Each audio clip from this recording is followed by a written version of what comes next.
Hi, this is Russ Walden with Father's Heart Ministry, and welcome to the 52-week Bible study. This is the final installment of the course section on the end times. The following scripture seems to bear out the prophetic significance. We'll be looking at Daniel 11 this time. Following the turn of the millennia, we're 13 years into the new millennia, which is God's seventh day on his timetable.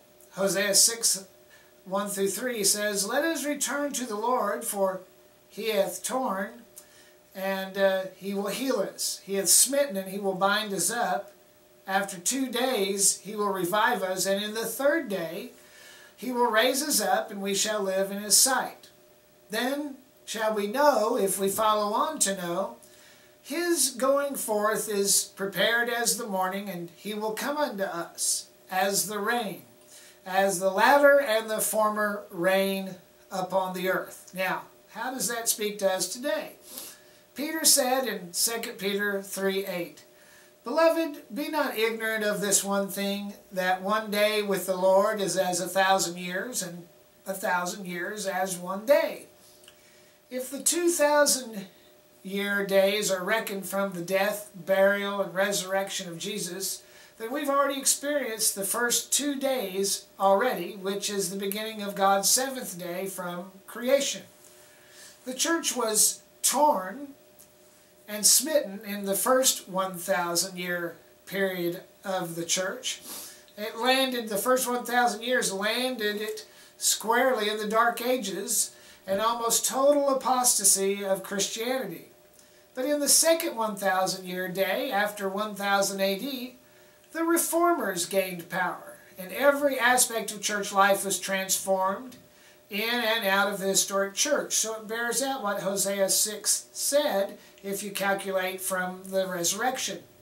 The binding up can be viewed as the charismatic renewal that is unified believers from all strains of the Christian faith. After 2 days, 2 1,000-year periods from the resurrection, it says we're going to be revived, a new revival. We're going to walk in his sight. This speaks of the visible return of Jesus after the year 2000, moving into the new millennia. It also speaks of a tremendous revival in the church and an end-time outpouring of the Holy Spirit. The vision of the period of time between the Old and New Testaments is also something that we should look at. Let's look at that history, because we're focusing on Daniel 11:5 and what it tells us about things that have passed and what is yet to come.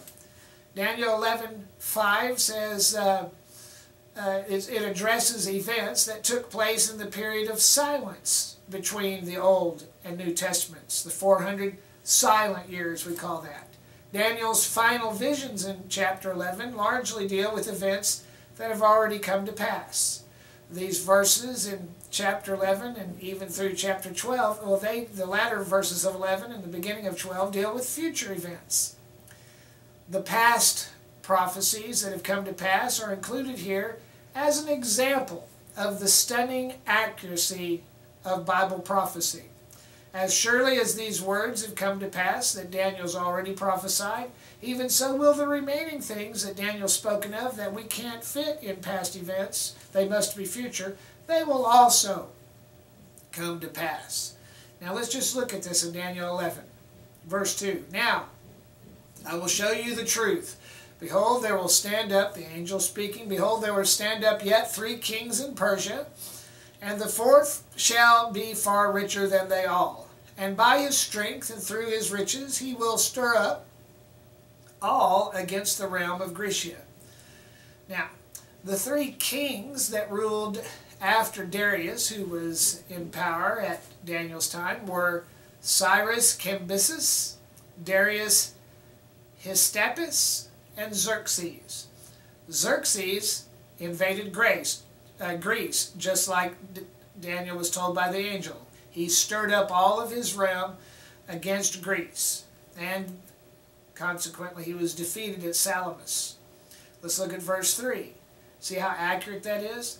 And a mighty king will stand up, and he shall rule with great dominion, and do according to his will. Now, who was this mighty king? Well, it was Alexander the Great, who defeated Xerxes at Salamis, exactly like the angel told Daniel.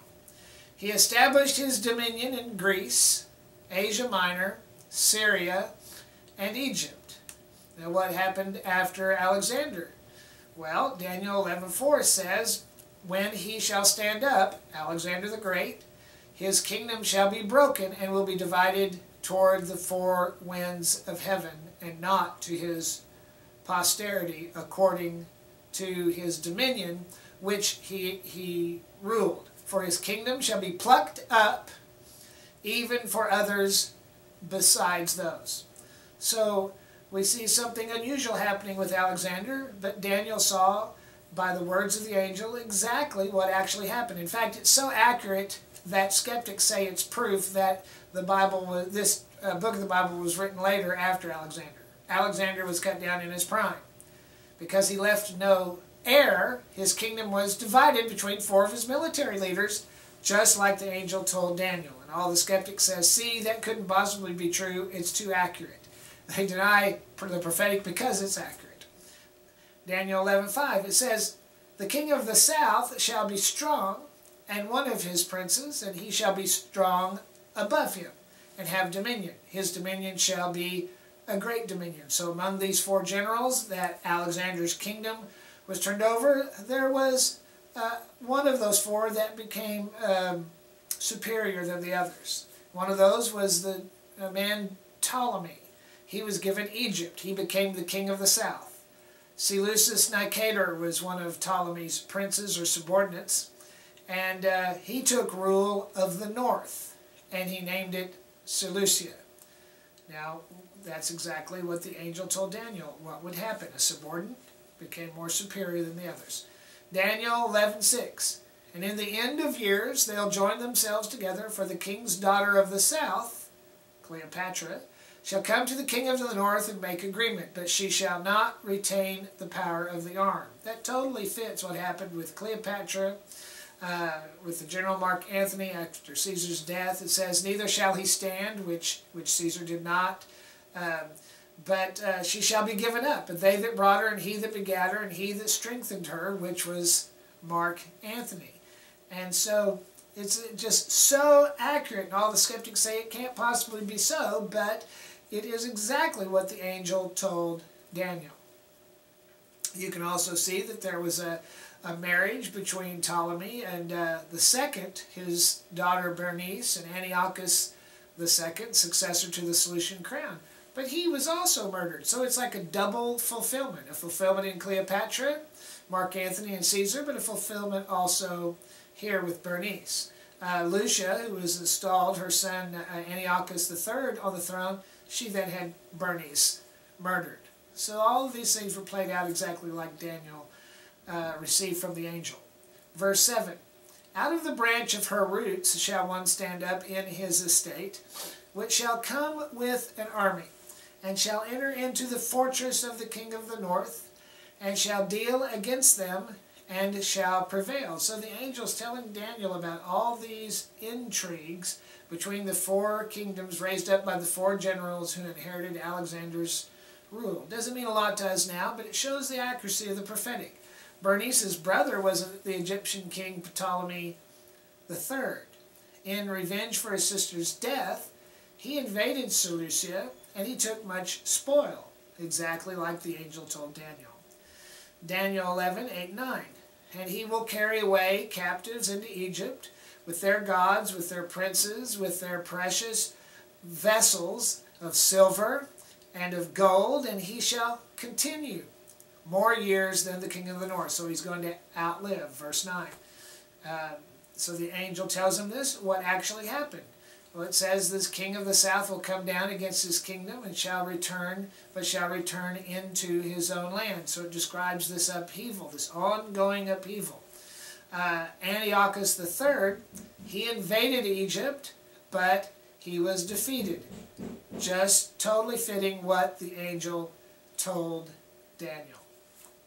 Now, let's look at Daniel chapter 11, verses 10 and 11. But his sons shall be, still talking about Ptolemy, shall be stirred up, and shall assemble a multitude of great forces. And one shall certainly come and overflow. And one shall certainly come and overflow and pass through. Then shall he return and be stirred up, even to his fortress. And the king of the south shall be moved against him, and shall come forth and fight with him, even with the king of the south. So again, these four generals that inherited Alexander's kingdom, they're warring against one another, and all these political and military intrigues between them. And when you look at this, you find again Antiochus was defeated. So these kings, the king of the north and the king of the south, they're battling back and forth, and it fell out just like God spoke to Daniel decades before it actually happened. In Daniel 11, 12 and 13, when he had taken away the multitude, he said his heart would be lifted up, and he'll cast down many tens of thousands, but he will not be strengthened by it. For the king of the north, here we go again, it's Ptolemy, the Ptolemies warring against Seleucus, and shall set forth a multitude greater than the former, and shall certainly come after a certain years with a great army and with much riches. So here's the accuracy of, if what God told Daniel through the angel was true, and what has come to pass, then we know what's to come is going to fit just like that. We can trust what God, the angel, told Daniel. Antiochus returns 14 years later with Seleucus III to do battle with Ptolemy II. Daniel 11:14, it says, there shall be in those times many stand up against the king of the south, also the robbers of thy people, the Jews. So he's connecting it with the destiny of the Jewish nation. They will exalt themselves to establish the vision, but they shall fall. In all of this, God is lobbying for the destiny of the Jewish nation. And we find that Antiochus, he engaged Jewish mercenaries in his invasion. So the Jewish mercenaries working for Antiochus got their revenge against the Ptolemies who were so brutal toward them. Daniel 11:15. So the king of the north will come and cast up a mountain, and in other words a siege, and take the fenced cities, and the arms of the south shall not withstand. Neither his chosen people, neither shall there be any strength to withstand. I know all of this is past. It may seem a little boring to you, but we need to proof text the fact that Daniel was so accurate with what actually happened when he prophesied decades before it took place. Antiochus defeated Egypt, and he carried the invasion to the capital of Alexandria. Egypt never fully recovered from this defeat. Let's look at Daniel 11:16. But he that cometh against him will do his own will, and none shall stand before him. None will stand before him in the glorious land by which the land shall be consumed. What's the glorious land? Well, it's the Mediterranean. It's Mesopotamia. It's where the children of Israel are.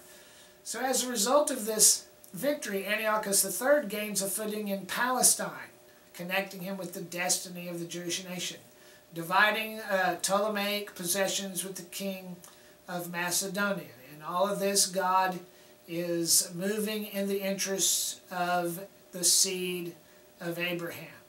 And what happens then? Daniel 11:17. He shall also set his face to enter with strength of his whole kingdom, and the upright ones with him. Thus shall he do, and he will give him he shall give him the daughter of women, corrupting her. But she shall not stand on his side, neither before him. Now, what does this mean? How did this come to pass? Well, Antiochus gave his daughter Cleopatra in marriage to Ptolemy V, hoping to get control of Egypt. But Cleopatra didn't stand with her father. So again, the astounding accuracy of the things that the angel told Daniel. God will speak to you with the same accuracy if you listen. Daniel 11:18 says, after this he will turn his face to the isles and shall take many. But a prince for his own behalf shall cause the reproach offered by him to cease. Without his own reproach he shall cause it to turn upon him. Now, we can look then after Cleopatra, what happened to her father? Well, in anger, Antiochus turns and he invades Greece. He invades Greece, he invades Asia Minor, but what happens? He's defeated by the Roman army at Magnesia in 190 BC. So we're closing in the centuries, we're closing in from Daniel's day to the time of Christ, and then even looking beyond. So, in Daniel 11:19, he turns his face toward the fort of his own land. But what happens? He stumbles and he falls, and he shall not be found. So when Antiochus returned to Seleucia, he's under all this pressure, he returns to Seleucia, and consequently he dies, just like the angel told Daniel. Now, look at Daniel 11:20-21. Then shall stand up in his estate a raiser of taxes. He must have been a Democrat. And the glory of the kingdom, but within a few days he will be destroyed, neither in anger nor in battle. And in his estate shall stand up a vile person, to whom they will not give the honor of the kingdom, but he shall come in peaceably. He'll come in peaceably and obtain the kingdom by flatteries. What amazing. It's not speaking in generalities. Well, what happened? Antiochus Epiphanes. He rose up and he took the throne by treachery. He was not the oldest, nor was he in line for the throne. Therefore he was secretly despised, just like the angel told Daniel. And again, we're just hammering this home. The accuracy of Daniel regarding past events that were future events to him. Now we're going to move into what's coming as we proof text each of these. Daniel 11:22 says, with the arms of a flood they shall be overflown from before him, and he shall be broken. Yea, also the prince of the covenant, and the league he made with him shall work deceitfully. For he shall come up and shall become strong with a small people. He will enter peaceably. He will enter peaceably even the fattest places of the province. The fattest places of the province, and he shall do that which his fathers have not done, nor his fathers' fathers.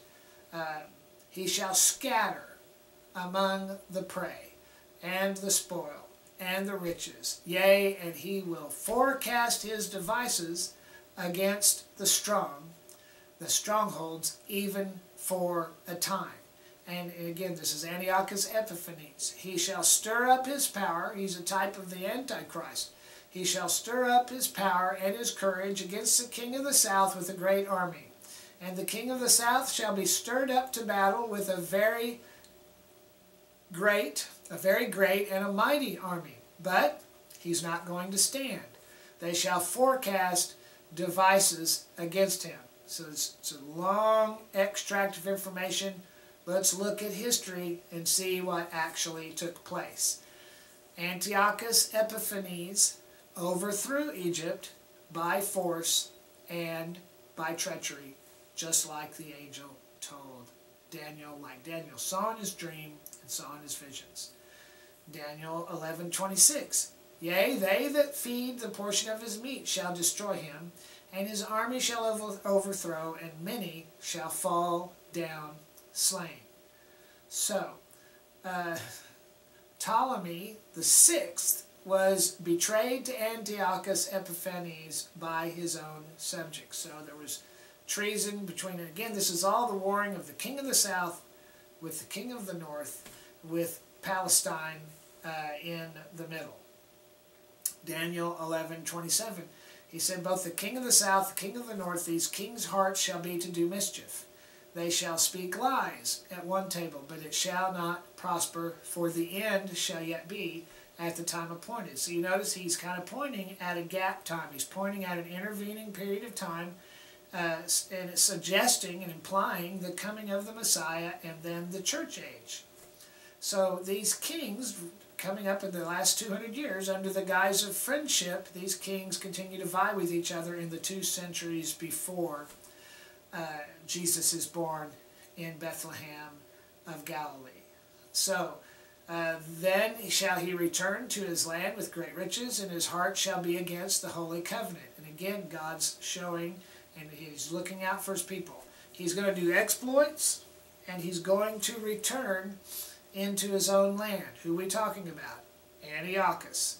Upon returning to Seleucia, Antiochus attacks Jerusalem, killing 80,000, taking 40,000, and selling another 40,000 into slavery to others. So he took 40,000 for his own slaves and had another 40,000 he sent into slavery. And Daniel 11:29 says, at the time appointed he's going to return. He's going to turn toward the south, but it shall not be as the former, nor as the latter. At a later time, Antiochus, he again invaded Egypt. So Daniel's just got this down. It's like watching CNN, except it's DNN. It's the Daniel News Network, moderated by the angel Gabriel. Daniel 11:30. For the ships shall come against him, therefore shall he be grieved and return and have indignation against the holy covenant. So shall he do. He shall even return and have intelligence with them that forsake the holy covenant. But he will be turned back.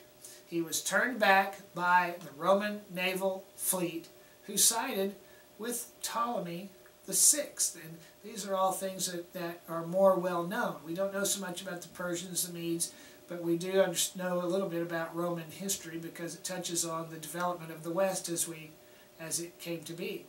Daniel 11:31. It said, arms shall stand on his part, and they shall pollute the sanctuary of strength, and shall take away the daily sacrifice, and they shall place the abomination that maketh desolate. This is a New Testament reference at all, right now. And so it's coming into this double reference of things that, yes, had fulfillment in the ancient times, but they shadow a further fulfillment today. Now, Antiochus, he's a type of the Antichrist. He vented his anger by sacking Jerusalem on his return and desecrating the temple. Daniel 11:32 says, and such as do wickedly against the covenant he shall corrupt by flatteries. But the people that do know their God will be strong at that time. It looks really bad, but yet God's doing some good things too. They'll be strong and they will do exploits. So the Antiochus was aided and he was abetted by apostate Jews. But the Maccabean brothers carried out great exploits at that time to preserve Israel, to preserve Jerusalem. Daniel 11, verses 33 through 35. And they that understand among the people shall instruct many. What were they instructing them? What Daniel said was going to happen next. Yet they'll fall by the sword and by flame and captivity and by spoil many days, but not forever. Now, when they shall fall, they shall be helped with a little help, but many will cleave to them with flatteries. So the Jewish people didn't know who their friends were. Some of them of understanding shall fall, to try them and to purge, to try them and to purge, to make them white to the time of the end, because it is yet for a time appointed. Again, it's implying a consummation after the end of the king of the south, the king of the north warring against each other, a pause in history at which time the church age took place, the resurrection of Christ, and 2,000 years of history. See, this last verse seems to speak of a revival of repentance that prepared Israel for the coming of the Messiah. The remaining verses of this chapter and chapter 12 seem to deal with events yet in the future. When it talks about a time appointed, it's implying a lapse. And indeed, there has been a 2 millennia lapse from that time that Daniel spoke of.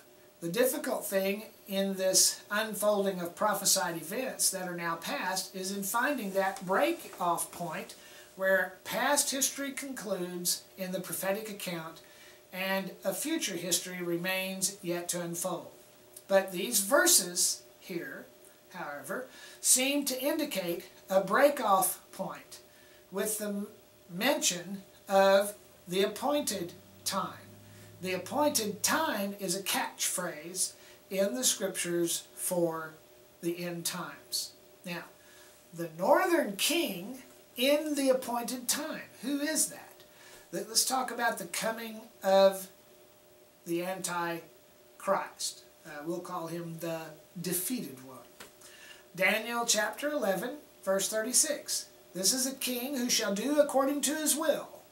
He will exalt himself. He will magnify himself above every god. Now this is a ruler we haven't seen yet. He will speak marvelous things against the God of gods, and shall prosper till the indignation be accomplished. What indignation? See what he's talking about? Prophetic events. For that is determined shall be done. In other words, the counsels of God are going to be brought to pass. They will not be controverted by history or by any human government or demonic objective. So the subject discussed here is the king of the north at the appointed time. The northern kingdom, you see, is a type. It's a foreshadowing. It's a foreshadowing of the Antichrist government. When the Antichrist receives power, he will prosper while the full judgment of God against the nation of Israel is then fulfilled, because that time frame is not brought to its conclusion. The point that he will magnify himself above every god indicates that he may present himself. Now you need to listen to this part.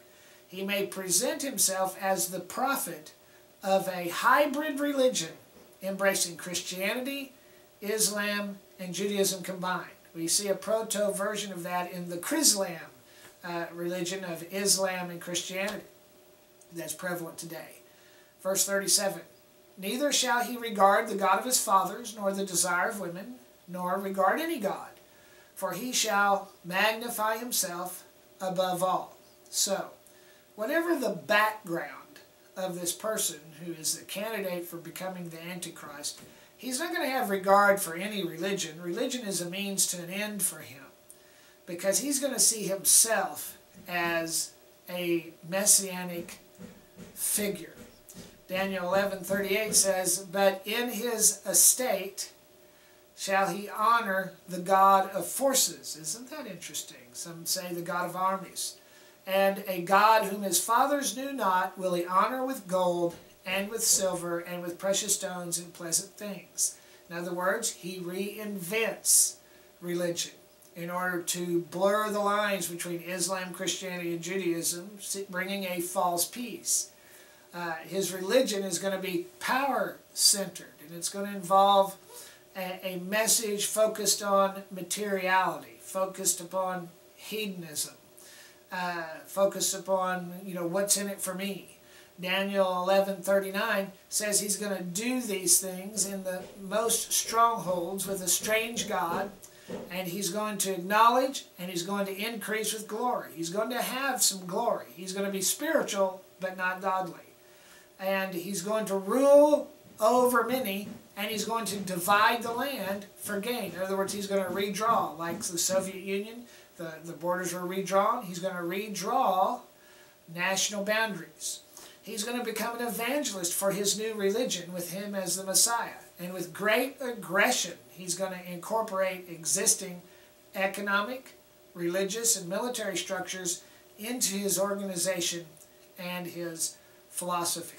He's going to offer power, and he's going to divide and dominion, and he's going to divide the land for gain. In other words, he's going to be hailed as an economist. This could point to a time when nations will be annexed into a Europe-centered superpower. And nations will be annexed into that, even as economists have predicted the United States might even be at some point. And at the time of the end, verse 40, shall the king of the south push at him, and the king of the north shall come against him like a whirlwind, with chariots and with horsemen and many ships, and shall enter into the countries, and shall overflow and pass over. So what is this pointing to? These kings, the king of the south, the king of the north at that time, they could represent a commonwealth of nations, such as the former Soviet Union, combined with Arab and Egyptian forces, coming against the Antichrist, but taking advantage to just try to destroy Judaism, which is something nobody's seen in the prophetic teachings that I've read. But they'll come against him to no avail. In Daniel 11:41 said he's going to enter into the glorious land, in other words, Mesopotamia, the Middle East, and many countries shall be overthrown. Nations will be reincorporated, national boundaries will be redrawn, but these will escape out of his hand, even Edom, Moab, and the chief of the children of Ammon. In other words, the Arabic countries. He's going to try and overthrow the Arabic countries because of the petro-geographical political considerations. As a result of his victories, however, he's going to occupy Palestine. But some of the people are going to escape harm. Daniel 11:42 and 43. This Antichrist figure, he's going to stretch forth his hand upon the countries. And the land of Egypt is not going to escape. Isn't it interesting, the upheaval in Egypt kind of setting up for this time of upheaval?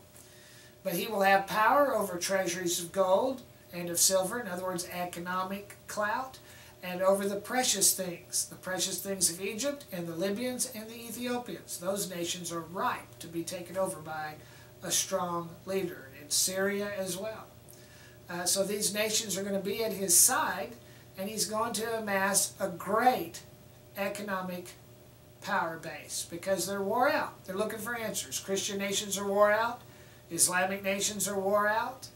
The Jewish nation is wore out. They're looking for answers, and he's going to sound like he's got them. But the tidings out of the east, verse 44, and out of the north shall trouble him. Therefore, he's going to go forth with great fury, and he's going to utterly make away many.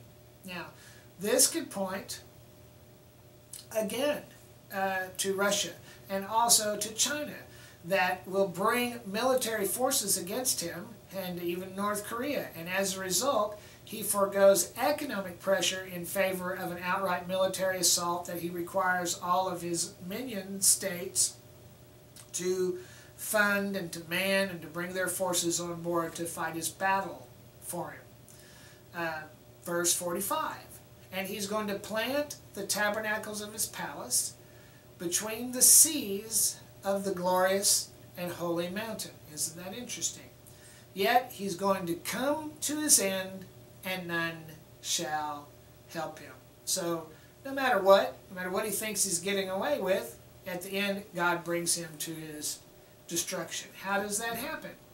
Daniel 12:1 says, at that time Michael is going to stand up, the great prince which standeth up for the children of thy people. The angel's talking to Daniel about the Jewish nation. And there will be a time of trouble such as never was since there was a nation, even to that time. And at that time the people shall be delivered. God's people, nationally, ethnically, are going to be delivered. Everyone shall be found written in the book. Why? Because they've accepted Jesus Christ as their Savior. In fact, this mention of Michael could actually be a type of Jesus Christ, corresponding with the mention of his intervention at this time in Daniel's other prophecies. If you go back and look at it, it's a messianic figure, not just an angel. Let's look over at Daniel chapter 12, verses 2 through 7. Many of them that sleep in the dust shall awake. See, it's talking about the general resurrection. Some to everlasting life, some to shame and everlasting contempt. So we're moving far beyond human government now, moving into a time of divine government, arising from that which is descriptive of the geopolitical climate of our day. And they shall be wise, and they shall shine as the brightness of the firmament, and they will turn many to righteousness as the stars of heaven forever and ever. But Daniel, oh Daniel, shut up the words and seal the book even until the time of the end. In other words, you don't know till the end of time, looking back, just how accurate Daniel was in what he saw, what he heard from the angel and in his dreams and visions. at that time when the knowledge of the vision shall be increased. So Daniel said, I looked, and behold, there stood another two angels, the one on the side of the bank of the river, and the other on the side of the bank of the river. And one said to the man clothed in linen, which was upon the waters of the river, how long shall it be to the end of these wonders? So it's not sinful to look at time frames. We have to be careful, but it's not wrong to inquire after time frames. He said, I heard the man clothed in linen, which was upon the waters, when he held up his right hand and his left hand to heaven, and he swore by him that liveth forever and ever, that it shall be for a time, and times, and half a time. So he speaks of like 2, 3.5 year increments, which points to the traditional Orthodox teaching about 7 years of tribulation when these types of upheaval take place. They shall be accomplished, and all of these things shall be finished. And then as you study it, it speaks of a final military conquest of this ruler. That it's going to cause Jesus to take action. And this Antichrist is going to be broken, but without human hand. He will be broken by the hand of God. The time period of from his final invasion to complete overthrow will be 3 1/2 years. Now, let's keep going. Daniel chapter 12, verses 8 through 11. Daniel said, I heard, but I understood not. And I said, O my Lord, what shall be the end of these things? And he says, Go thy way, Daniel, for the words are closed up and sealed until the time of the end. In other words, when we begin to understand these things by looking at the accuracy of Daniel through history that's already come to pass, that's the time of understanding. That's the time it's going to take place. Many shall be purified, made white, tried, but the wicked shall do wickedly, and none of the wicked shall understand, but the wise shall understand. Who is the wise? Those that have Jesus in their heart, 1 Corinthians 1:30, because he is our wisdom. And from the time that the daily sacrifice shall be taken away, and the abomination that makes desolate set up, there shall be 1,290 days. Again, it's not wrong to look at time frames. We have to hold them all loosely. We see through a glass darkly, but we're foolish to just ignore these brackets of times, days, months, and years, and millennia. See, here is a mention of the cessation of daily sacrifice, which means it's going to have to be reinstituted. This ruler, he's going to come and take Jerusalem by force, and he's going to impose his messiahship on the Christian, Islamic, and Jewish world. He will sustain his rule for exactly 3 1/2 years, and then be at war for 3 1/2 years after that. First with man, and then with God, in which time he fails. And then it concludes, in all of this taking place in the Advent, the decades just after the time of the turn of the millennia into God's 7th day. Daniel 12:12. Blessed is he that waiteth, and comes to the 1,305 days. So, the blessing here is the inauguration, what happens after. It's the inauguration of the millennial reign of Christ.